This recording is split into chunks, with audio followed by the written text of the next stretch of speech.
Assalamualaikum, salam sejahtera. Hari ini kita nak cerita tentang breaking bread news. Maksudnya kita macam mana kita nak explain dekat pesakit, macam mana kita nak terangkan dekat pesakit tentang sesuatu berita buruk.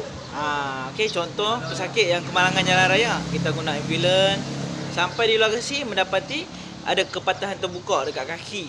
So macam mana kita nak beritahu dekat pesakit kita supaya pesakit kita boleh bersedia dapat menerima secara perlahan-lahan tentang kejadian buruk yang berlaku kepada mereka tu. Okey, so tips-tips dia yang selalu kita guna adalah SPIKE. SPIKES. SPIKE. Okey, SPIKE ni apa dia? Dia merujuk kepada setting, perception, invitation, knowledge, empathy dan summary. Okey, so setting dia macam mana? Kita kena pastikan tempat yang kita nak bagi tahu tu tempat yang sunyi, ada privacy, tak ramai orang. Lepas tu tempat tu ada kerusi. Pastikan ada kerusi, sedikit kita penduduk dia yang akan mendengar kita punya berita buruk tu pun duduk. Kemudian okey.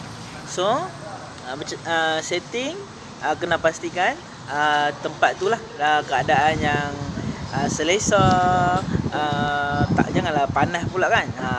Bilik tu selesa, ada kipas ke, ada aircon ke, kemudian ada kerusi untuk kita duduk, kita yang beritahu berita tu duduk, yang mendengar berita tu pun kena duduk lah, macam tu.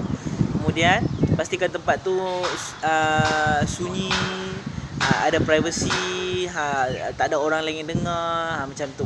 Okay, so kita kena setting cantik-cantik. Pastikan jangan beritahu berita buruk melalui telefon. Jangan beritahu apa-apa berita buruk melalui telefon, sebab kita tak tahu masa tu yang mendengar tu ada di mana. Tengah drive ke, nanti lepas dia dengar berita buruk tu dia lagi kelang kabut drive, ataupun dia ada di bangunan tinggi, lepas dia dengar berita buruk terus terjun. Itu yang kita tak maulah. Okey. Kemudian perception pula. Soalan yang awal-awal kita nak tanya dekat yang mendengar tu adalah apa yang cik tahu tentang penyakit yang ni? Apa yang doktor dah bagi tahu dekat cik tentang penyakit yang ni? Ataupun cik nampak kaki ni apa yang jadi? So kita nak tahu apa pandangan dia, apa yang dia dah tahu. Okey. So daripada situ baru kita masuk ke step yang seterusnya, invitation. Maksudnya kita dah start beritahu sikit-sikit tentang apa yang berlaku. Berita buruk tu kita beritahu sikit-sikit, kemudian jangan beritahu semua, beritahu sikit-sikit, pelan-pelan. Kemudian berhenti, tanya dia, cik bersedia ke saya sambung, boleh ke? Tanya dia, kalau dia okey baru sambung, kalau dia tak okey stop.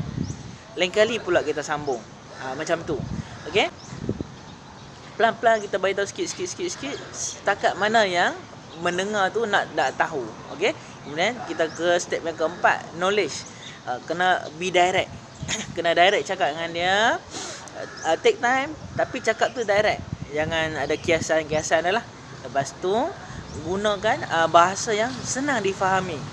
Jangan guna bahasa medical yang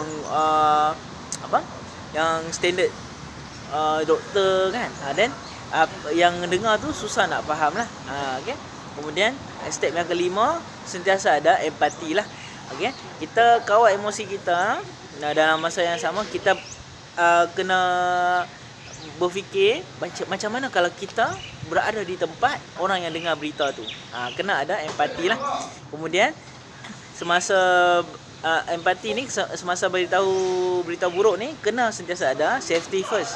Safety first ni maksudnya kalau keadaan membahayakan kita lah, yang mendengar tu tak nak pukul ke dan sebagainya, kita kena lari lah, ataupun panggil security. Tengok safety first. Yang terakhir, yang keenam, kena ada summary. Okay, masa dia dengar berita tadi, mungkin dia ada terlepas apa-apa point yang kita nak cakap lah. Dia tengah terima berita sedih kan. So kita ulang semula apa poin-poin penting, kemudian apa plan yang seterusnya, dan sebagainya. Okey. Share video ni kepada semua rakan-rakan kita yang selalu berhadapan dengan kes-kes kecemasan. So mereka tahu macam mana kita nak breaking bad news. Terima kasih.